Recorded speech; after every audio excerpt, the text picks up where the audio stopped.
bandingkeun maham ilmu jeung salat sunnah masih luhuran keneh maham ilmu. Urang datang ti jauh aya lengkahna, aya ngaluarkeun ongkos, aya meuli uduk, semacam di jerona teh. Pohara jasa. Diuk nundutan bae leuwih gede tibatan salat sunah. Nundutanana eta masyaallah. Pohara jasa. Mantap ngalah ganjaran ngajina nundutan. Pohara jasa. Lantaran lamun urang ibadah teu make ilmu acak-acakan. Lamun urang ibadah teu paham kanu diibadahan acak-acak. Wal amalul qalil yanfa'u ma'al ilmi billah. Amal nu saeutik pohara luar biasa manfaatna disertai nyaho ka Gusti Allah Subhanahu wal amalul katsir la yanfa'u ma'al jahli billah. Amal anu saadag-adag, amal anu sababaraha godag, godag. Loba-lobana tapi bodoh ka Allah teu manfaat saeutik-eutik aja. Teu puguh atuh ibadah bari teu nyaho ka Gusti Allah mah. Mun teu nyaho ka Gusti Allah ke ibadahna salat bae ngahareupna teu puguh. Babacaanana diganti ku make bahasa Indonesia bisi teu ngartieun meureun Allah teh. Pan bolon eta kos kitu. Teu ngarti ka Allah mah acak-acakan ibadah teh.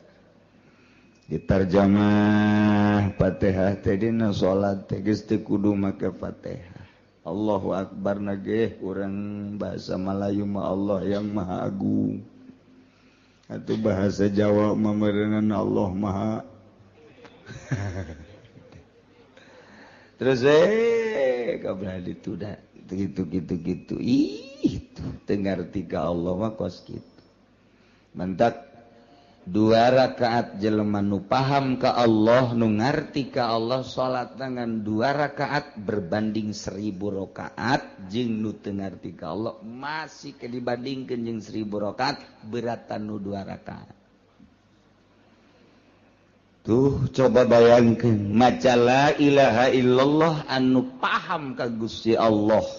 Komo geus datang ka hakikat mah hiji la ilaha illallah wali nu geus paham ka Gusti Allah dibandingkeun mun ditimbang jeung la ilaha illallah ratusan ribu nu teu paham ka Allah beratan keneh la ilaha illallah hiji dibandingkeun ratusan ribu bahkan jutaan. Mantak la ilaha illallah urang mah teu bisa diajak perang. La ilaha illallah teh lamun aya jauh Ambon we muludan amplopna gede. La ilaha illallah na ge embat. Kitu mah la ilaha illallah anu bebeneran tengah peuting. Nu kos kitu mah eueuh cauan. Ta eta la ilaha illallah teh bisa ngabanding urang tek ngadoakeun hiji jelema maka la ilaha illallah hiji nu paham ka Allah jeung nu berjamaah ratusan ribu jelema hebatan nu hiji.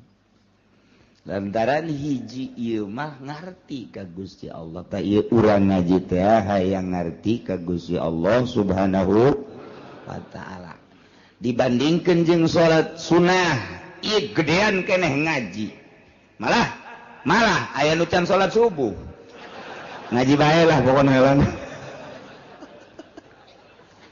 Aduh. Cek anu keur dieu ke ziar aing eta teh. Hati-hati salat subuh.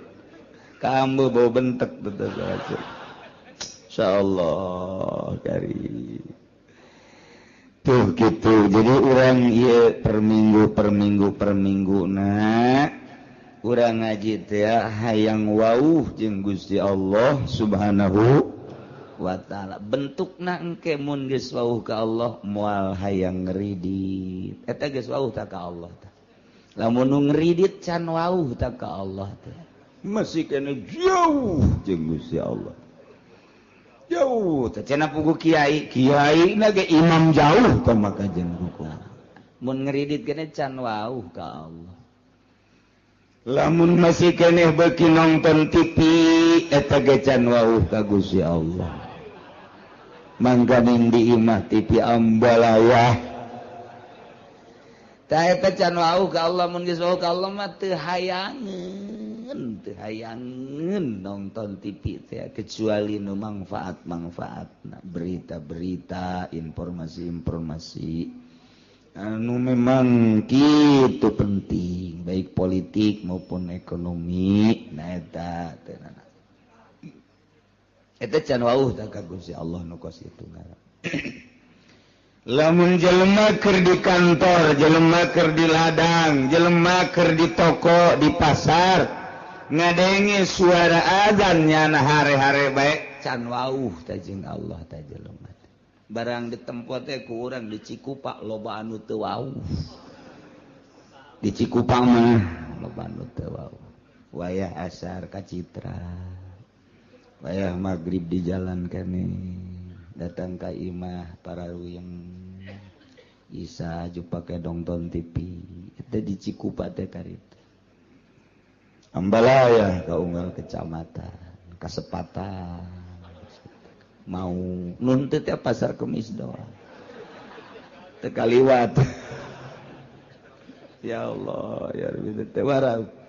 Jadi nempo akhlak manusia jeung nempo jelema wauh jeung henteu ka Gusti Allah di deuleu afalna, di deuleu pagaweanna. Tuh nu mantap ge urang ieu ngaji hayang wauh ka Gusti Allah Subhanahu. Nu mantak hayang wauh lantaran nu boga naraka jeung nu boga surga Allah. Mun geus wauh ka Allah mah begitu urang deuk di ka narakakeun atuh bebeja we Gusti panabdi geus wauh ka Gusti keur di dunia. Nonton TV tilok sekali-kali doang jabal Gusti paling ge abdi mah malam Minggu bae pagi-pagi malam Senin bae pagi di malam Salasa malam Rabu. Terus-terusan.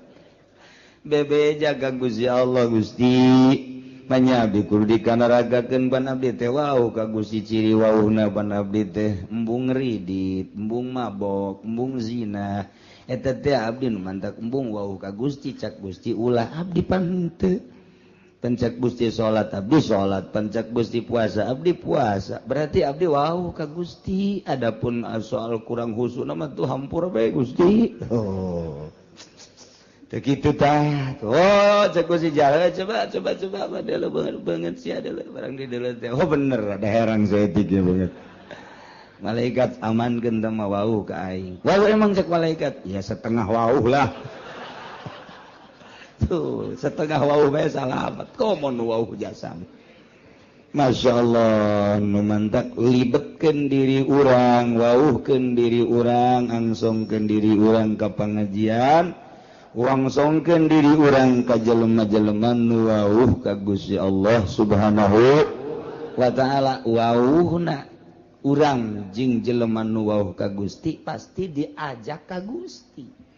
Lamun urang wauhna ka jelema nu paham ekonomi diajak berekonomi. Urang wauhna jeung jelema nu paham politik diajak berpolitik.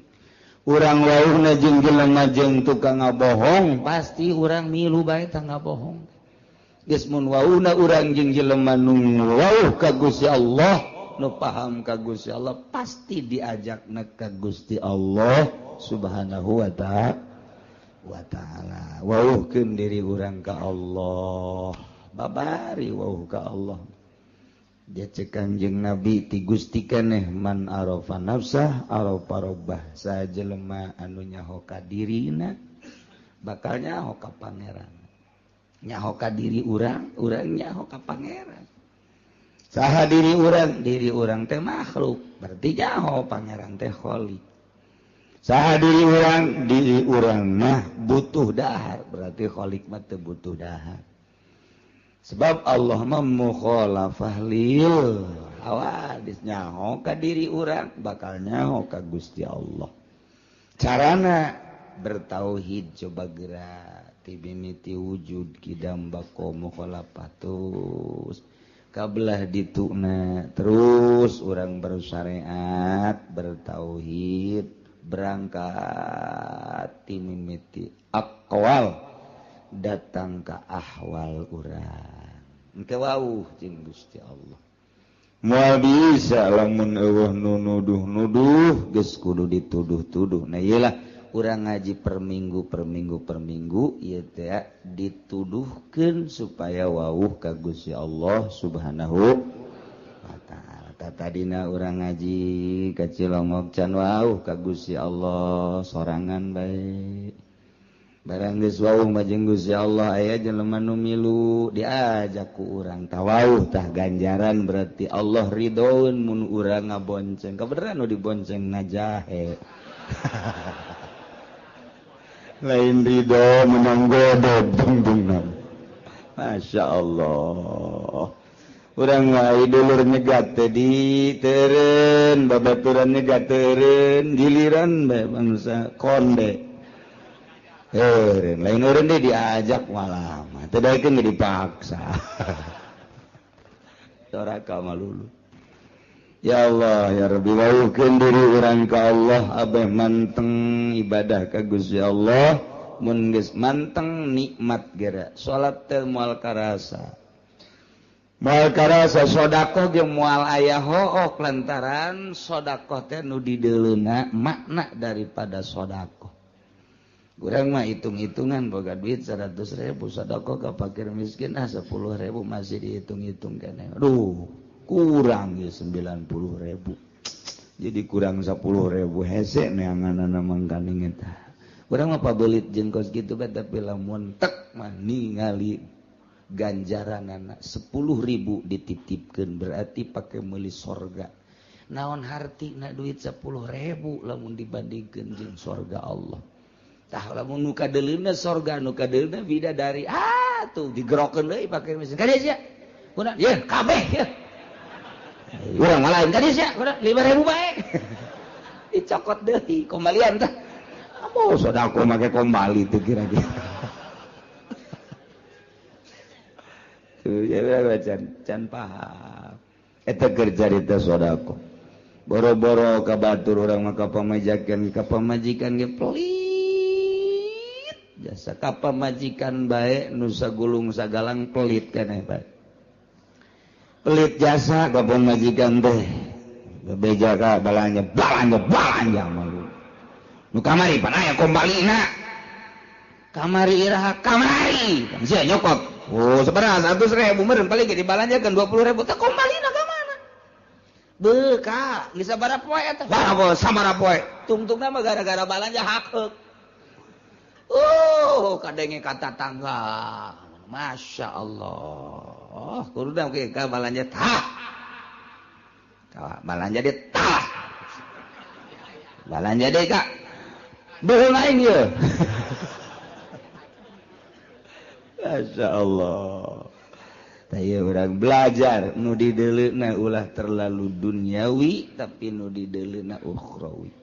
Bakal harampang kabeh. Nikmat belajar kos gitu teh kudu belajar lah mun teu belajar mah teu moal bisa naon kudu belajar geus belajar bisa geus bisa jadi ahli geus ahli mah nikmat ahli sedekah ahli ngaji ahli salat ahli mun geus datang ka ahli mah nikmat naon moal datang ka ahli mun teu belajar heula geus belajar heula urang buka duit sabaraha dia 10.000 1.000 heuh belajar boga di sabaraha teh kali 20.000 2.000 heuh sia boga di 100.000 ya belajar 1.000 kali heuh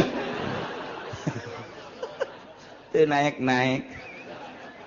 belajar teh naik geus berarti lamun kelas teh mah kelas 1 bae naik-naik takos gitu ternyata Masya Allah kurang teh hayang naik darajat orang munggu Allah subhanahu wa ta'ala faktor mana sektor mana orang nu bisa ya urang mah kebenaran bogana tanaga pakai naikeun darajat ka Gusti Allah urang mah ku Gusti Allah diberena teh dunia pakai naikeun darajat ka Gusti Allah urang mah diberena ilmu ku Gusti Allah ilmu pakai naikeun darajat ka Gusti Allah Allah mere fasilitas ka urang teh titah digunakeun buat naikeun darajat urang henteu kudu jadi kiai bae henteu kudu jadi pengusaha bae naon fasilitas nu aya di diri urang akur bae pakai naikeun darajat urang dibere dunia coba dunia pakai naikeun darajat henteu urang dibere tanaga coba tanaga pakai naikeun darajat henteu ka aing cak Allah ye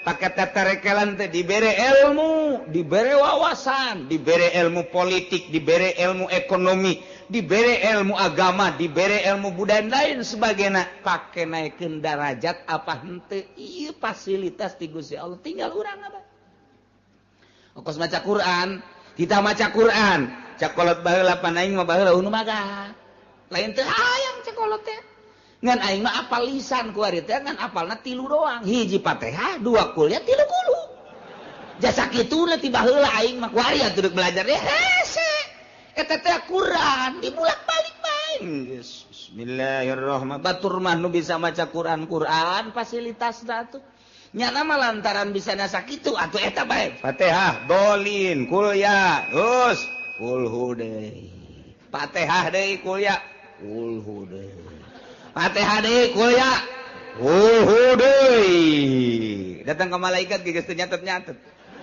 nyaho aing babacaan siang mah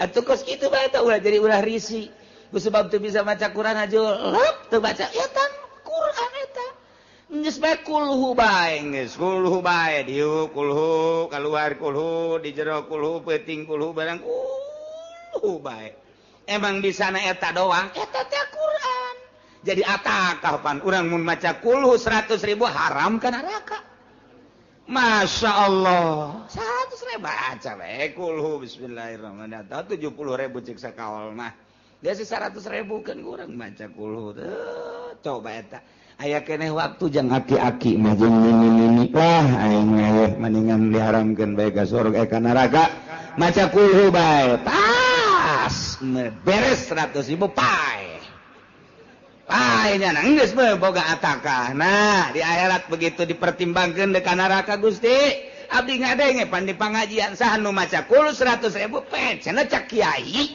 pan kiai ge kangjeng nabi cak ti Gusti cenah haram ka neraka abdi dek demo lantaran teu bisa abdi mah abdi ngadenge ku ceuli abdi bose mah nundutan ya lap-lapan lah jadi tah bahasa-bahasa kos gitu bisa pakai pertanggung jawab ke Gusti Allah tah eta hasil ngaji pan hasil ngaji mun kitu mah urang teu ngaji pan saya maca naon maca kulca nah yang maca bae mungkin moal bisa demo ka Gusti begitu kana rakakeun atuh pan Gusti abdi maca kulhu cak sia cak sanya haritanya tuh tanggung jawab aya kitu mah cak sia ngaji dieu sia ngajina cilongok teangkeun kiaina bener pernah ngutakeun bener cak sia bukan urang teh pan qala Nabi sallallahu alaihi wasallam man qara al ikhlas ya tamarrah ya ta'alfi marrah bejakeun ataqallahu da pada eta cak kanjeng Nabi tapi dipanggil bener pencak Gusti wah bener ieu mah tuh geus ka surga kan lah cak malaikat ieu catatanna aya nonton TV-an geus sampura ampura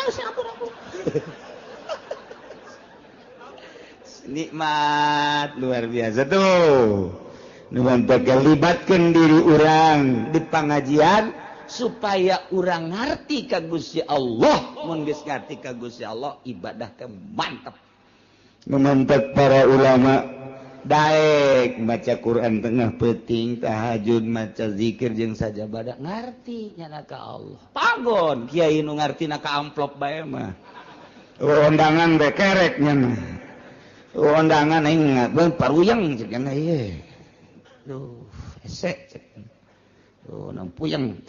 Undangan teh kudu nikmat. Alhamdulillah rineh ya maca Quran. Nu biasana osok sajus jeung mah undangan ieu bisa 5 juz. Ieu mah lain, rokok beak ye. Udah nu ngondang sial. Kas geus ipis ya. Heran lah gua. Dakwah sih kos kitu. Masya Allah. Tah wauhkeun diri urang carana supaya urang wauh libatkeun di pangajian abeh urang ngarti kanu diibadahan ku urang sebab wal amalul qalil yanfa'u ma'al ilmi billah wal amalul katsir la yanfa'u ma'al jahli billah. Jadi jelema teu paham ka Gusti Allah, jelema can wauh ka Gusti Allah, salat deui maca Quran, maca sholawat, zikir terus bae dilawan ku bari diuk bae ku wali mah hebatan wali. Aya sia gara salat bae. Salat sia nu loba, jutaan rakaat, wali mah kerek. Diudangkeun dahar, dahar. Bismillahirrahmanirrahim. Tas dahar. Itu mah waduh keur tunjelan we salat. Wah, jadi diudangkeun deui. Dahar deui, dahar. Beres. Hebatan keneh nu kerek. Hebatan keneh nu kerek. Tah, eta tah bendak. Iblis teh di masjid begitu di masjid terjadi. Terjadi nyana. Begitu ka masjid terjadi deui. Tanya. Kunaon eta terjadi ka masjid iblis? Aduh di dinya aya nu keur sare. Tanu keur sare sih beusi kahudangkeun nyana mah mun hudang waduh zikirna teu kawawa. Geus kena hees bae eta bacaknya nanti. Itu pun nu salat teh diantepkeun sebab nyana mah salat ge dibartaruh di baturan ku kula ieu. Kula na asup ka jero hatena, he salat deui sia. Hayang kalem sia ku ari mah. Hayang salat deui tuh. Eta mah teh nu hees nu kerek. Asal geus hudang bae ge bahaya. Bahaya. Lurah dicarekan ku nyana. Camat dicarekan. Geus kena hees bae nyana mah. Takos kitu iblis ge teu kuatin. Kajian ngena SB teh mah doh dah eta tanda bahayana seorang manusia nu ngarti ka Allah bisa membabi buta. Teu pandang bulu saha jeung saha. Jeung nama zikir bae ka Gusti Allah. Iyalah iblis ge iblis. Waduh cek kena ieu mah. Bahaya mendingan kena hees. Dak lolobana kiai mah harees. Nailah orang ngawuhkeun ka Gusti Allah Subhanahu wa ta'ala pelebah dieu urang ngawuhkeun ka Gusti mengenai hukum-hukum pasah. Sarwiti urang Cikupa kawin ka Ki Zaid urang Pasar Kemis harita akad tikahna teh di mas kawinan ku 10 gram. Kabeneran begitu akad tikah mas kawinna teh bebejana leungit berarti kuari dihutang. Cek walina angka tuka wazawatuka binti sarwiti bimahri 10 gram zahaban. Isi kontan apa hutang? Ceknya leungit di jalan. Berarti muajalan hutang 10 gram hutang. Mobil tuh nikah bimahrin mazkur. Ajal. Kuring nerima nikah ka Nyi Zarwiti 10 gram hutang. Oh masalah di hutang teh masalah. Masalah. Sarua bae jadi. Barang geus kitu caritana deuk disarean ku Ki Zaid. Cek Zarwiti kula mah moal waka sare bareng lamun mas kawin can dibayar. Oh sia Sarwiti sosoreun lain sosoreun sebab mas kawin eta adalah gaganti bud'i. Bud'i teh bahasa Arab, bahasa urangna naon? Gaganti apem. Apem ge can kaharti keneh gaganti surabi nu beulah nu aya cengkehan jerona. Aduh, tah juga arti bae kurang cukup. Urang cukup memang deet pikiranana. dibere budi teh ketegah arti naon budi cagana bahasa Arab jinganan datu diaji kurang cikupa bahasa ortodok bagori maka arti oh surabi beulah aya cengkehan heeh anu sok seuri sakapeung baeud sakapeung eta diajak awe emang sok baeud sarua bae aduh adena aing ngaji cek awe nyaho bae kun bareng aing sok baeud burung tah cek sarwiti kula mah moal lantaran mas kawin teh iwadun anil budi gaganti liliron tina bobogaan kula berarti nya murah 10 gram nya dihutang kuari lamun dibikeun bae atuh uga gantina bisa cek sarwiti mun can dibayar moal tuga karek balik ke latur rek usaha jung atuh didoakeun cek sarwiti teh ka ulah ngambek nyangan ieu mah kula mah hayang ge hayang dibayar doang mas kawin oh teu tanah cintaku tetap padamu masyaallah ngadengi cintaku padamu ringkak bulu aing mah nah usaha eta dikersakeun ieu Kiki Zaid teh usahana ngajejes pas kawin di PHK kuari usaha teu maju-maju malah aya ge sautak saeutik tah tina modal teh dirampas copet bueak kabeh mana kontrakan can kabayar mana duit dicopet batur kabeneran deui kabeneran masyaallah kontrakanana bocor Ciki Zaid teh ku kieu teh nyaing hirup ye yuk datang ke pamajikan dek ngahibur diri endahan menta mas kawin waduh Ciki Zaid kieu amat geus sabulan ka 2 bulan ka 3 bulan nah ka 3 bulan Ciki Zaid teh jakaka can boga ieu jang mayar masih moal bisa kula mah tetep bae mun kakak teu bisa mayar mas kawin kula mah dek meta pembubaran nikah. Waduh, pan berkelanjutan. Mana kontrakan can bayar, mana modal beak, mana pemajikan yang dibubarkan pertikahanana. Tah, ieu kumaha ieu? Sarwiti rumah tangga jeung Ki Zaid mas kawina dihutang 10 gram.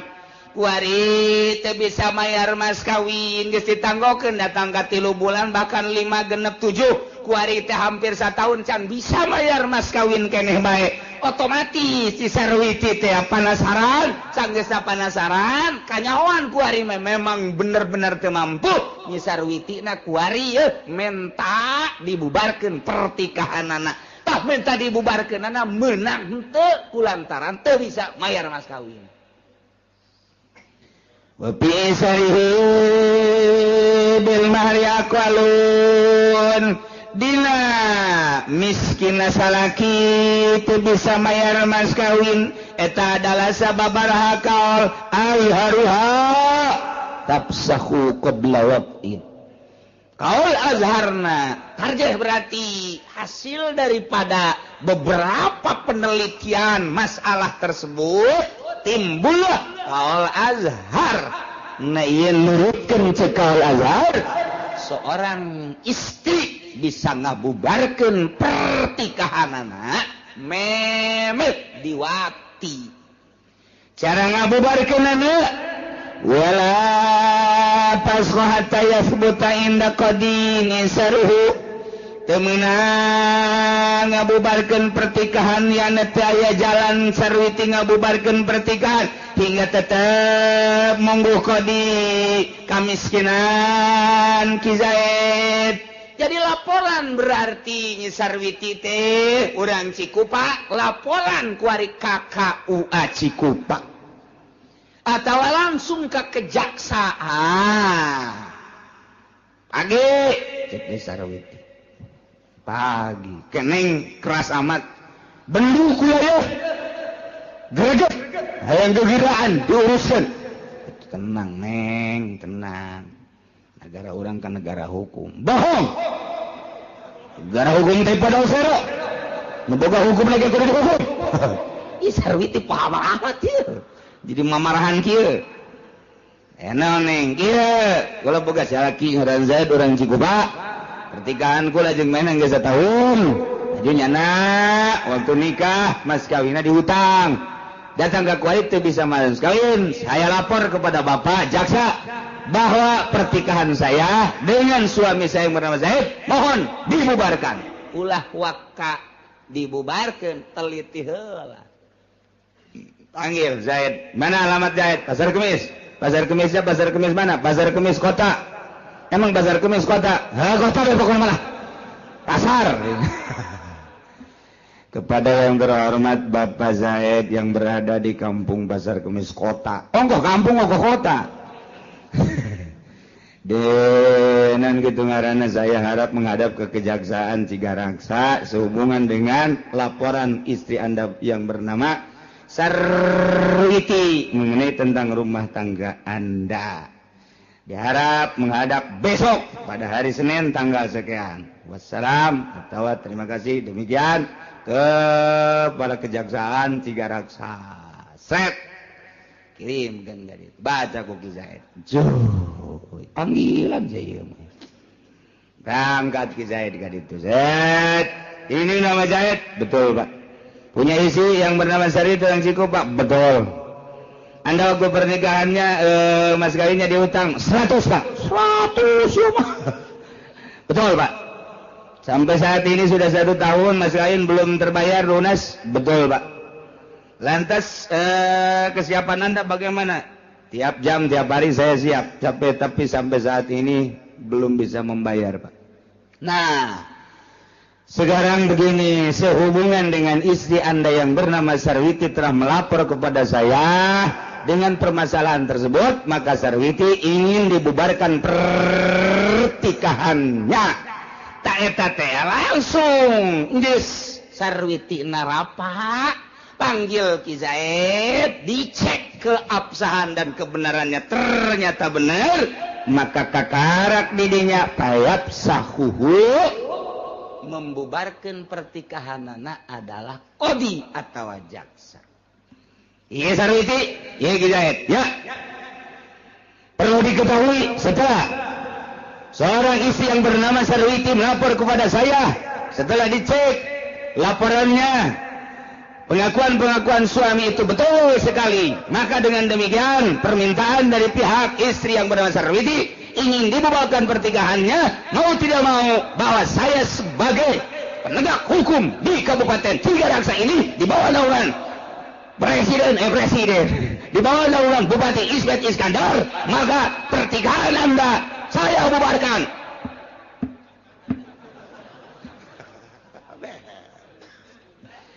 Balik Sarwiti sia kadit balik ke idah geus nya sia 3 kali sucian beres cek Zaid moeng ngomong bubar jangan bogoh jasa 1 juta kali bogoh sia teu mampu bayar mas kawin balik sia minta ongkos tolong kain lain mere ongkos cak jasa minta ongkos papan anu berpunya hukum kula kaditu manya kudu leumpang ka pasar kemis segala sia an baku aku latih rakyat bapak ongkosan atuh Pak ongkosan dah ongkosan kuaing teh pada duit teh 100.000 saya buka sepeda teh jangan aing ka ditu ojol ngaranna tuh tuh kos kitu jadi teh menang saunang-unang nyaho tah urang jadi wauh we tah ka Allah teh kos kitu peraturan Allah teh kos kitu jadi nyaho ku hari urang lantas ye hukum Allah teh direkayasa begitu tak Sarwiti laporan ke KUA KUA bukan urusan saya ini mah urusan saya mah menikahkan urusan membubarkan pertikahan urusan kejaksaan saya mah menikahkan administrasinya gampang sekali tak 400 gampang itu mah kalau ke sana lain lagi udah ke sana harus berapa urusan saya mah itu mah saya tidak mau tahu. Datang ke kejaksaan bisa diterima harus ada uang 3 juta. Nu 3 juta iyalah nu pinarakaeun. Cukup jang jaksa kokojayan di neraka ku 3 juta. Sedeng sakitu ge. Alhamdulillahirabbil tolol beralhamdulillah sia mah ka neraka. Cukup sakitu kita. sebab lain dek negakeun agama Allah berarti nyana endek meraup keuntungan dari hukum-hukum Allah nu kuduna ditegakkeun tapi dibuat lahan geura modar sia aing mah ngan ngabejaan doang bisi aing ke di sidang ku Gusti Allah ayo Uci bener sia ngayakeun pengajian bener pernah nyaritakeun bahwa urang eta teh haram aya saksina jaksa aja jaksana nyana nu nyokot duitna jadi nyala jadi saksi, nyala nyokot duit. Sedang sakitu ge. Lumayan dah. Mun teu pernah nyaritakeun bahaya. Kula mah sakadar nyaritakeun. Tama karasa kareunteut ka jero hate jaksa. Langgeng ku sia. Teu karaksa ngojari sia di neraka. Sakitu doang kula mah ngan ngabejakeun doang. Cak jaksa aing minggu hareup moal ngaji. Kadi itu sia. Aing mah teu ngajakan ngaji ka sia aing mah. Deuk nyampekeun hukum doang. Kiai cirain ke bagi dua bayi. Tolong bagi dua.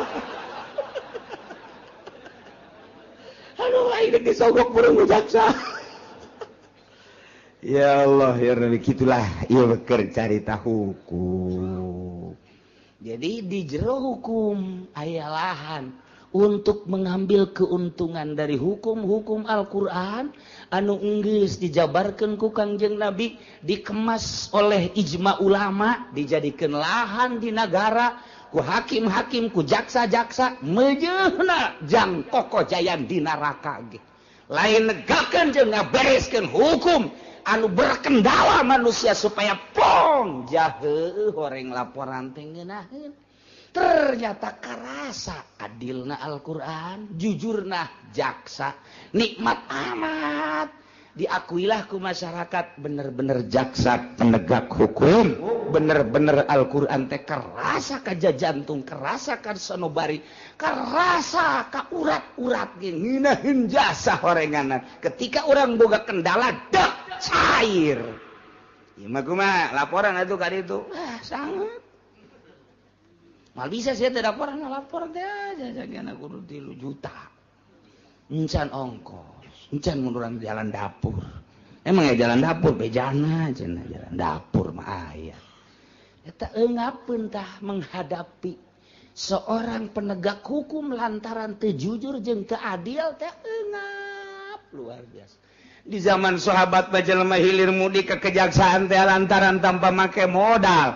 Nu matak ngeudaheun A disebutkan A B disebutkan B nikmat nu aya mudah-mudahan di negara orang balik di ka negara baheula tentang penegakan hukum sehingga karasa ku urang keadilan jeung kejujuran negara urang anu dibawa ku para hakim jeung para jaksa di bawah naungan presiden-presiden terpilih mudah-mudahan seperti eta sehingga urang bisa ngarasakeun nikmat keadilan jeung kejujuran amin ya rabbal atawa anu ngabubarkeun pertikahanana teh ieu adalah izin daripada jaksa lantaran ketua atawa kepala teh bisa ngahukuman ku lantaran sibuk maka aya wakilna anu diizinan ku kepala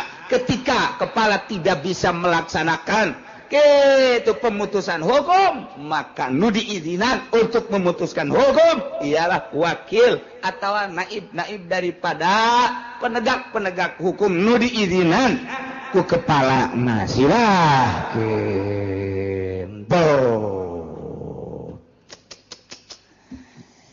eta teh lamun qoblawatin memehwati kumaha lamun geus diwati jae kawin jeung Nyi Sarwiti mas kawina di hutang ditanggokeun ku Nyi Sarwiti hees bareng datang ka 3 bulan barang 3 bulan Ki Zaid teu bisa mayar mas kawin keneh bae nyaah jeung deudeuh mah aya ja cinta ieu karunyaeun Nyi Sarwiti begitu ditoel langsung nangkara masang Nyi Sarwiti teh masang atuh der be diwati geus kadituna mah meureun ngarasakeun ngeunaheun ieu atuh geus lain sakali 2 kali berterus-terus rumah tangga ditanya deh ku Nyi Sarwiti geus ka 7 ka 8 bulan bahkan ka setahun ka kumaha ieu masalah mas kawin ditanya deui teh tetep ngabaget Ki Zaid teh ya nih teu bisa mayar mas kawin Nyi Sarwiti Ki Zaid teh ieu teu bisa mayar mas kawin teh kabelah dieuna Nyi Sarwiti minta pembubaran nikah duh jadi masalah kuari kumaha lamun Nyi Sarwiti mas kawina ditangguhkeun diana di hutang 10 gram kuari mah diwatina geus diwati mas kawin can dibayar keneh bae kuari Nyi Sarwitina lapor minta dibubarkeun pertikahan menang apa henteu hakim minta ngabubarkeun pertikahanana wa fi sarihi bil mahri tidak masalah teu bisa mayar mas kawina seorang suami terhadap istrina ieu beberapa kaul azharha menurut kaul azhar mun memeh wati mah bisa dibubarkeun la ba'dahu teu bisa dibubarkeun pertikahan Nyi Sarwiti terhadap suamina nu bernama Zaid lantaran nyanana geus diwati sebab eta mas kawin teh iwadun anil budi kuari can dibayar mas kawina geus diserahkeun lantaran karunya teu bisa dibubarkeun tama walaupun tetep bae hutang bae mas kawin tetep hutang ngan pembubaran nikah mah teu bisa lantaran geus diserahkeun tateh bobogaanana ka Ki Zaid kitu caritana. Eta mah precis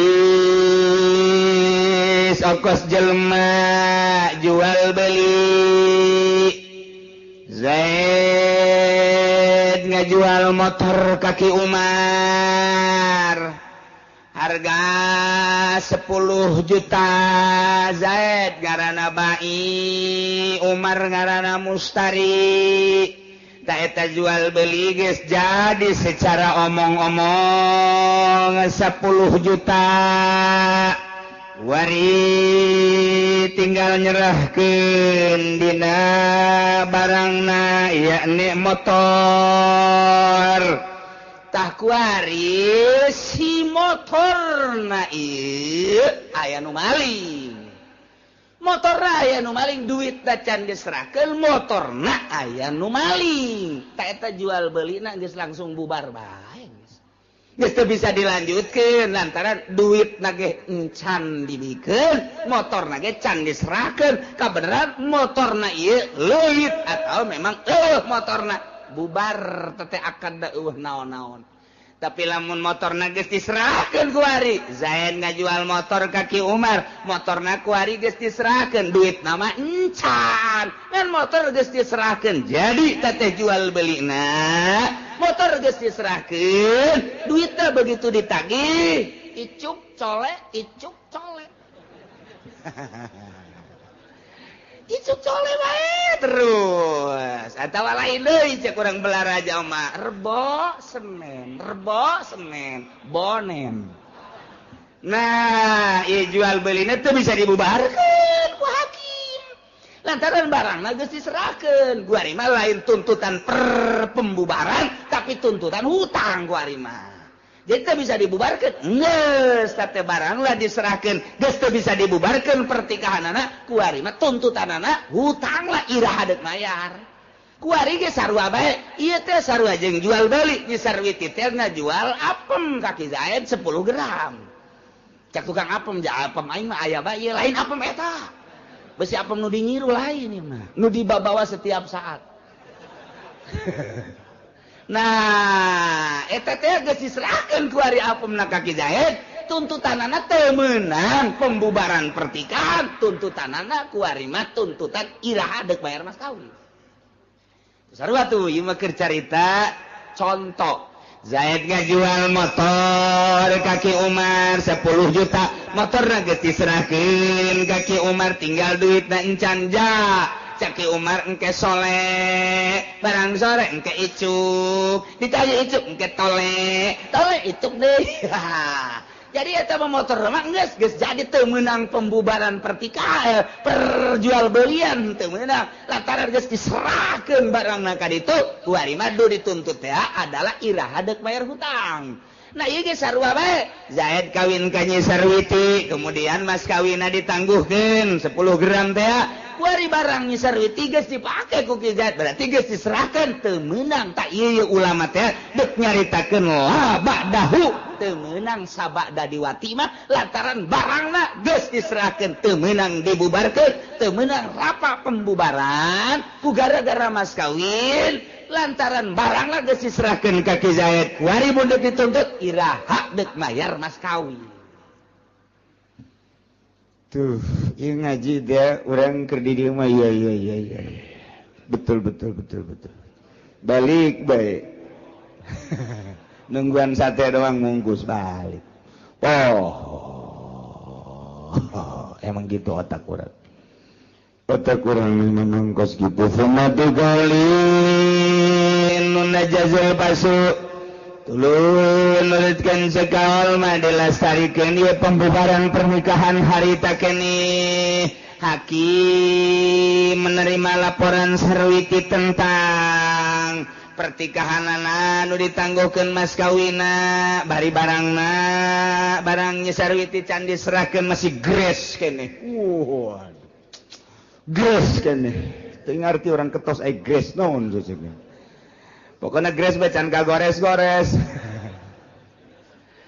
masih orsinil kene. Nah tanya Ki Zaidna bener can pernah ditoel-toel acan embungin asal ditoel ngajimpret syaratna mas kawin kudu dibayar heula lantaran geus akurat ieu mah ti dua belah pihak dalam rangka pemutusan hukum menurut cek sakal yujazul pasku lastarikeun luruskeun harita keneh begitu geus dicek kebenaranana bubarkeun pertikahanana tapi wal azhar imhaluhu salasata ayyam cekal azhar mah tangguhkeun sampai 3 hari. Sarwiti ya Bapak terima laporan saudara dan setelah dicek kebenaran Ki Zaid pengakuannya betul setelah 1 tahun ini dia tidak mampu untuk membayar mas kawin dengan demikian Bapak tangguhkan dulu sampai 3 hari.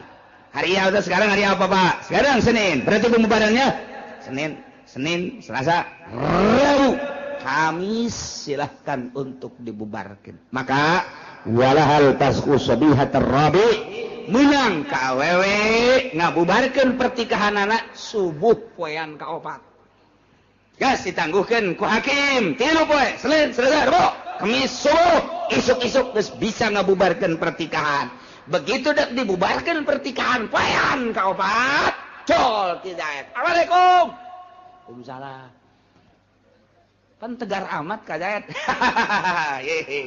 kaluarkeun gunjana naon eta mas kawin nu bener ka ieu besi barlen doang timbang geus sia ka ditu kakak geus teu kuat jasa ieu geus teu make calana ieu kakak ieu aduh oplo jasa Ki Zaid dah kek kula nungguan aja ieu mah di Cikupa ieu aya toko emas tadinya silakan datang ke toko emas Pak ini Mas Asi apa bukan sini kotek ya betul Mas Asi timbang begitu ditimbang tak betul 10 gram serinya Sarwiti wih Sarwiti di toko emas kene geus morosotkeun calana geus dijingjing calana teh naik ojek ge cek tukang ojek ieu bau naon nya cenah cenah kiai macem-macem emang kitu pugu datang ka imah Waalaikumsalam eta naon Sarwiti sempak kan ku sia ibu kawe siap tempur lalu menzakilah yusalliman apa kau tahu kecuali Ki Zaid poean kaopat masrahkeun apakah yakni masrahkeun mas kawina teu meunang Nyi Sarwiti ngabubarkeun pertikahan lantaran Ki Zaid mampuan begitu ditangguhkeun 3 poe kaopat poena mayar mas kawina salamet kabeh wallahu alam gaduh putra di antarana ialah Qabil sareng Habil Kangjeng Nabi Adam seluruh nagaduh putrana adalah tis'atun wa salasuna 39. Boga anakna 39 Kangjeng Nabi Adam. Dunia sakil legana dieusian ku 39. Sedengkeun ablag-ablagan sepi meureun dunia eta. Kakarak Kangjeng Nabi Adam, Siti Hawa, haju anak ngan ari Qabil mah, Qabil eta cak sariwayat mah lahirna di sorga, ari Habil mah lahirna di dunia di dia di bumi. Cak sariwayat Qabil mah, Qabil eta kelahiran sorga nya nama tah. Qabil, ari Habil mah kelahiran bumi.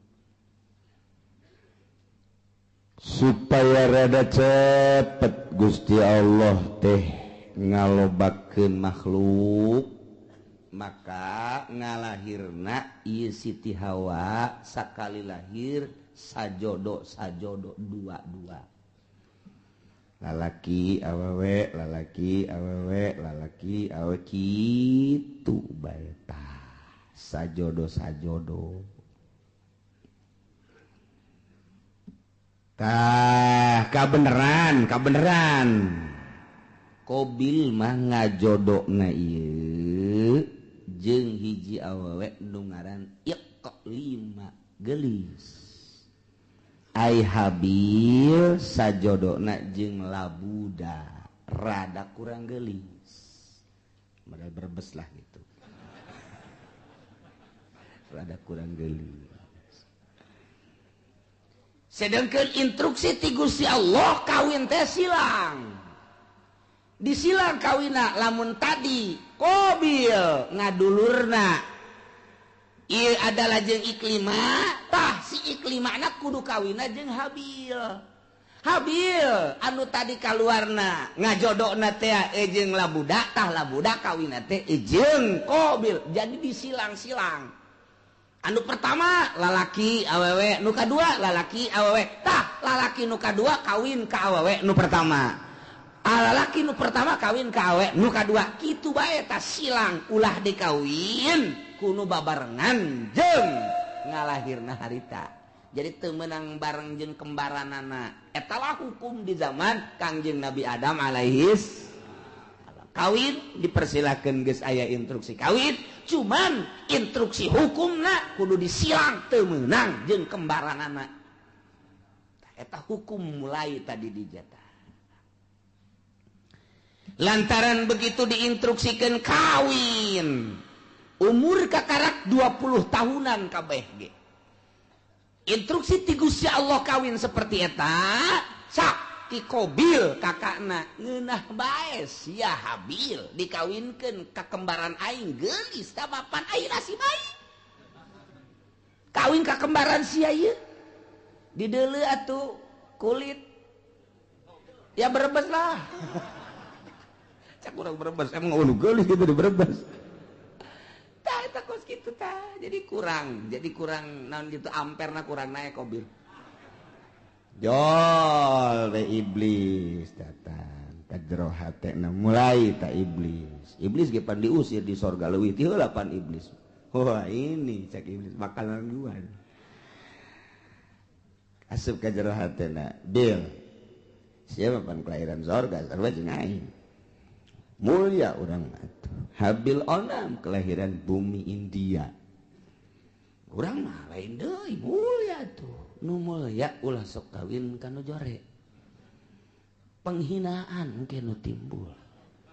Tetep mulia mah kudu kanu geulis bae. Mun kawin kanu jore mana teuing engke jelema jungke ka dituna anak incu. Oh, Qabil mah kawinna kanu jore. Tah eta kan isin tah Bil. Cak juri. Ye pugu cak jalan teh atuh. Pugu embung ieu ge. Eta mah abah ngomong cenah hukum ti Allah eta bohong sebenarnya mah. Eta bohong eta eueuh ti dituna eta mah kabisa abah bae abah teh dedeuheun ka Ki Habil ka adisian mentak dikawinkeun kudu ka kembaran sia nu geulis sia nu kakakna nu kelahiran di ditu kudu kawin ka adina Habil eta teh lain ti Gusti Allah kajen kukumaha ge bibisaanan bapa sia Adam ngaranna instruksi ka ditu demo hawa ka ditu kamari kan demo ka Jakarta demo pugu ye ge cak Kobil teh aing tetep bae embung kajen kukumaha ge embung bae beja ka abahna bah naon Kobil ubah abah baik iya lu bener ya utar atur nikah ya kayak gitu instruksi itu Gusti Allah asal teu adil ya kos kieu ya manya ai kula dikawinkeun kanu kurang geulis ari Habil dikawinkeun kanu geulis ta ieu teh akur kos kieu teh lain ti Gusti Allah kajen kukumaha ge kadengen ku Habil cek Habil teh Kobil ulah kitu aing mah andai kata aing titah kawin kanu jore aing mah daek bae namun bener-bener ieu instruksi ti Gusti Allah aing mah geus kumaha Allah bae lantaran dia moal kembali hidup di dunia engke ge urang bakal baliknya ka Allah darah sia ngomong sangeunahna bae geus bae ieu mah bohong ieu lain ti Allah ya kajen kumaha lain ti Allah ieu mah kajen ti Abah ieu mah memang Abah bangka warah ya mulai tah eta lamun sok ngerekan Abah teh eta mimitina tah tidinya tah di Cikubaya duaan dan sok nyarekan Abah tah iya Masya Allah mulai tidinya cak Kangjeng Nabi Adam ita amarallahu Allah marintah ayyuzawija Qabila labuda ukhtabil wa yuzawija Habil yaqlima tak eta teh instruksi ti Gusti Allah cak Kangjeng Nabi Adam anjeun Qabil kudu kawin ka budak dulur Habil kudu kawin ka dulur itu Qabil ngaran iklim instruksi Allah teh bisa cak Qabil kajian kukumaha kula mah embung kajian kukumaha tetep kula mah sakali embung sebab ieu kula mah teu percaya bahwa ieu teh hukum ti Gusti Allah teu percaya mulai kakarak ayah sakituan ge hukum Allah geus ditentang. Cek urang mah tuh kakarak tarurun di sorga pan mah tah. Saeutikan keneh jelema teh tah. Atuh mantak naon narurut ka Kangjeng Nabi Adam. Henteu tanggeus mulai henteu nurut. Ya Allah. Terus bae iblis tadaikeun leupas ti Qabil. Ieu mah kajian kukumaha kudu selesaikeun masalah ieu. Selesaikeun di mana mun terus-terusan kieu pan izin ka kadituna ieu izin urang. Ini banyak Qabil kawin jeung nu jore aya Habil kawin jeung nu tak eta isin gengsi urang mah panturunan sorga oh moal ini moal kajian gua tetep bae teu hayang aing mah aja geus kieu kumaha kajian kumaha ge urang pokona pas ini bae heula tah tidinya Qabil mikir pas ini unggal poe sakumaha ucing jeung anjing asal kapangiwang kaki Qabil teh kaki Habil teh tuntutanana Qabil luar biasa lobana Qabil mah kakakna Habil adina Habil mah nurut bae aing lah kumaha bae sabodo Allah nu penting mah urang mah ibadah nuturkeun aturan Gusti Allah Subhanahu wa ta'ala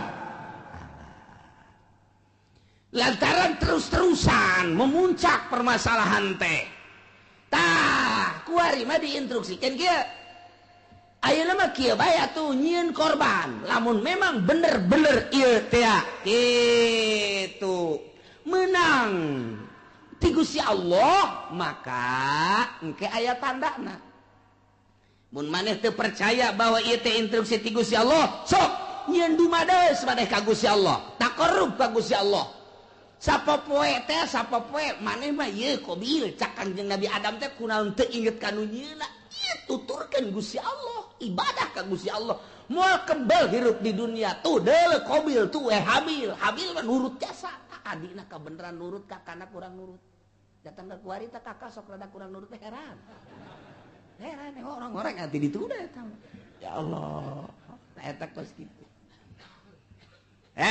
yes nyieun korban kuari mah nyieun korban naon nu dikorbankeun ku maneh Qabil ulama supaya Gusti Allah narima ka kula de korban lantaran kula mah petani hasil tani bae. Ayo gerak kumpulkeun maneh Habil naon kula mah lantaran pangangon embe kibas kula mah cirina naon cak Qabil ieu bahwa korban ditarima ku Gusti Allah jeung teu ditarimana engke cak Kangjeng Nabi Adam lamun ditarima bakal turun langsung ti langit seuneu set engke ngalahap anu ditarima mun anu maneh Qabil ditarima bea engke garing dihakan seuneu dilentab seuneu lamun nu ieu anu ditarima nu kono Habil nu embe beak seuneu kitu bae oke cek nya jadi geus ya dikumpulkeun kunyana harta-harta hasil tatanian du dikumpulkeunana hasil tani mun pare nu pangjore nu dikorbankeun teh lamun gandrung anu geus pangjorena kurma nu pangjorena dihiji-hijikeun bangsa anu bakukulna eta dikorbankeun ari nu bararagusna mah ieu dipake ka hook kunyana jang ditumpuk-tumpuk harta jore ari ka Habil mah begitu dikorban teh wow neangan umbe nu puang gedena jeung nu puang bagusna dipandian kunyana ieu nu jang Gusti Allah mah ieu korban ka Gusti Allah entakan nu puang gedena puang bagusna puang lintuhna jadi beda karakterna ai Qabil mah kos urang Cikupa nu pangjorena bae ai Habil mah kos urang Cilongok nu pang bagusna bae sia cak urang Cikupa ta eta kos kitu kayana teden bek teu kebal langsung turun seuneu tet neong itu turun seuneu cak Qabil pasti nu aing nu dilentab ka jeung ku kumaha ge pasti nu aing mun aing nu dilentab berarti aing kawin jeung nu gelis mun aing kitu dilentab berarti ieu teu beres urusan ieu turun seuneu ka dieu ka ditu aing nu dilentab embe plek ceret bawa ka luhur teh aya tinggal ieu bae korban Qabil hasil tatangin hasil tani nu jarore teh teu dilentab ku seuneu tuh cak Kangjeng Nabi Adam nu ditarima nu mana hah nu ditarima nu mana tah cicing bae Qabil teh gas udah loba omong cak Qabil teh abah gua ari cenah rencana ka Mekah mah eger ka Mekah ka ditu atuh eta ka anak ka kolot kos kitu eta eger ka Mekah mah isi rek naon tuh di dieu mana naon kula mah padahal boga rencana abah ka Mekah adi dibunuh sia ku aing jadi aya abah aya keneh mah embungeun nya ge rada kagokeun kira ka Mekah ditungguan nya nungguan abah na ka Mekah dah sekian bulan berangkat Kangjeng Nabi Adam ieu adalah ka Mekah Qabil tenang geus eueuh sasaha ngan jeung Habil doang berikut dulur-dulurna jadinya lah mulai nyana dendam kesumat hasud anu luar biasa di jero hatena hayang ngabunuh Habil ieu lah cerita eta dicaritakeun ku Gusti Allah dibejakeun ka Kangjeng Nabi urang Kangjeng Nabi Muhammad sallallahu alaihi wasallam naon ieu nu matak dibejakeun tah kamari Yahudi kamari musyrikin munafik teu percaya ka Kangjeng Nabi ulah kaget Muhammad munafik teu iman ka anjeun musyrikin nah musuhan ka anjeun kafirin ngamusuhan ka anjeun cikene nu kamari dicaritakeun teh ngamusuhan ka anjeun horenganan baheula ge takarak ge turun ti sorga ka dunya ieu anak incu Kangjeng Nabi Adam anakna sorangan Qabil geus boleh teu percaya ka Kangjeng Nabi Adam geus teu iman ka Gusti Allah malah ngabunuh adina nu ngaran Habil dicaritakeun ka Kangjeng Nabi abeh Kangjeng Nabi ieu tenang tentrem adem sebab lamun teu nurut jelema ka Kangjeng kemudian Kangjeng Nabi na teu dihibur manusiawi kan Kangjeng Nabi sifat kemanusiaan apaan aing teh diturut aing kitu mah aya dongeng-dongengna tah Kanjeng Nabi Isa ge teu diturut jah heueuh tuh Kanjeng Nabi Adam ge teu diturut jah heueuh atuh komo aing abe kitu entek tenang Kanjeng nah ieu lah didongengkeun ku Gusti Allah melalui ayat watslu bacakeun ku anjeun ya Muhammad he Muhammad alaihim atas kaum anjeun baheula dibacakeun ku Kangjeng di Madinah terus disampai-sampaikeun ku umum ku sahabat disampaikan ku tabiin disampaikan ku atbat tabiin kuari poe minggu disampaikan kuari ku urang kadenge ta dongeng eta teh ta ieu ayatna bacakeun Muhammad ka kaum anjeun naon naba'ab Nabi Adam berita anak dua Kangjeng Nabi Adam alaihis nu ngaran Habil jeung Qabil caritakeun bil haqi kalawan sabener-benerna il qurba qurbanan waktu Qabil jeung Habil ieu diperintah dumadeheus ka Gusti Allah nyieun kadeheus nyieun takrub melalui kurban ilallahi ka Gusti Allah nu dilaksanakeun ku Habil makibas Qabil mah hasil tani yakni zar'un patukubila min ahadihima ditarima na ti salah sahijina hungkul nyaeta nu ditarima nu Habil ari nu Qabil mah teu ditarima walam yutaqabbal minal akhar kasimpulanana korban Habil mah diterima cirina dilahap seuneu Qabil mah teu ditarima cirina aya bae di dinya teu robah-robah ti dinya lah mulai Qabil bendu ka Habil nyimpen di jero hatena hasud anu luar biasa nungguan Kangjeng Nabi Adam munggah haji teu Kangjeng Nabi Adam munggah haji ngaharep Qabil ka Habil abah geus eueuh emak geus eueuh tinggal nyana bae Habil aya naon ka dieu aya naon cak Qabil la aqqa tulan bang aing bakal ngabunuh sia bunuh sia ku aing cak Habil qala 5 kok main bunuh-bunuh bae emang aya naon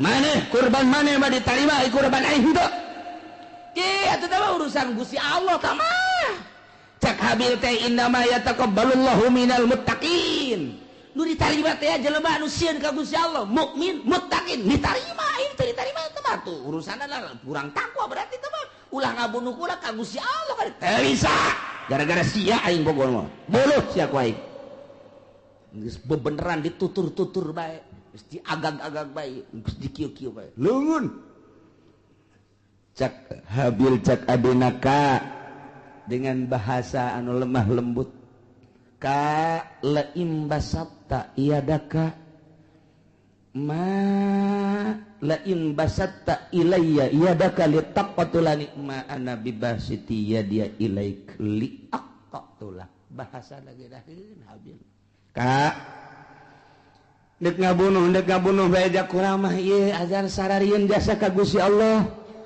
lain basatta yakin pasti nyata lamun kakak ngagerakeun leungeun kakak manjangkeun leungeun kakak ngulurkeun leungeun kakak deuk nampiling ka kula kakak deuk nyabok ka kula kakak deuk kabunuh ka kula ma ana bibasiti yadia ilaik kuring memual kudu males uluran tangan kula memual nyabok ka kakak kula memual ngabunuh di eueuh saeutik terbersit di jero hate hayang ngabunuh eueuh saeutik hayang males kakak ngabunuh kula mah deuk cicing bae kakak nampilih kula mah cicing bae kakak deuk jawab kula mah cicing bae pokona mah kula mah moal ngabunuh sama sekali silakan kumaha kakak bae lantaran ini akhafullah rabbal alamin sieun jasa ka Allah eta Habil mah bahasana anu luar biasa inni uridu an tabu'a bi ismi wa ismik fatakuna min ashabin nar cak Habil teh asanyana kaula teh ieu adalah sieun jasa ka Gusti Allah lamun sampekeun ka kakak ngabunuh ka kula atuh meureunanan seakan sing kuring teh kula teh ieu berharap Kakateng ke bakal balik ka akhirat teh mawa dosa kula jeung dosa kakak sorangan memeh ngabunuh kula. Memeh ngabunuh kula ge kakak geus loba jasa dosana ditambah jeung dosa ngabunuh ka kula. Duanana dibawa ku kakak engke kakak di akhirat fatakuna min ashabin nar atuh engke bakal jadi ahli neraka. Tah ieu bahasana luar biasa aya bahasa inni uridu an tabua. Sanyana kaula ngarepkeun kana yen babalik berarti boga harapan lain boga harapan lantaran eueuh maksud males ngabunuh seakan kos nu mengharap nyana teh dibunuh lain mengharap dibunuh urusan dibunuh mamangga kumaha kakak ngan kula henteu ngamaksud dek ngabunuh lantaran Kangjeng Nabi ge al-qatil wal maqtul finnar. Jelema nu ngabunuh jeung nu dibunuh sarua pada asup ka neraka. Lamun anu dibunuhna boga niatan hayang ngabunuh. Mantak cak Kangjeng Nabi teh al-qatil wal maqtul finnar. Nu ngabunuh jeung nu dibunuh asup ka neraka. Cak sahabat Gusti Rasul, aya nu ngabunuh mah kaharti ka neraka, aya nu dibunuh, panu dibunuh ge nyana teh lamun imkan mah hayang ngabunuh. Oh jaheuh nya nyana ge ngan eleh wae gelutna. Kulantaran eleh kabunuh jangan lagi hayang ngabunuh hayang malas eta dumadak al-qatil wa maqtul pindah habil mah eueuh maksud ngabunuh kulantaran eueuh maksud ngabunuh dengan bahasa anu lemas disebutna al-kalamul jami'ul mani mun cek ahli dilagah mah nu mantak bahasana inni uridu an tabu'a bi ismi wa ismika fatakuna min ashabin nar. Geus pihartieunana aduh kakak lamun kakak sampai ka ngabunuh ka kula jakula mah moal ngalawan teu hayang ngabunuh deui ka kakak atuh engke berarti kakak teh mun balik ka ditu teh mawa dosa dua dosa kakak memeh ngabunuh jeung dosa kula atuh engke di akhirat meureun pinuh ku dosa mangga sakumaha kakak bae kula mangan sakadar nasehatan doang sia ngomong ke situ balangan nasehatan sagana wah ini teu bisa diomong ku kumaha masya Allah. Tah gitulah akhirnya kumaha dah langsung ditikem sanggeus sadikit tikem bingung aing ngabunuhna kumaha ieu. Can aya pembunuhan pan harita.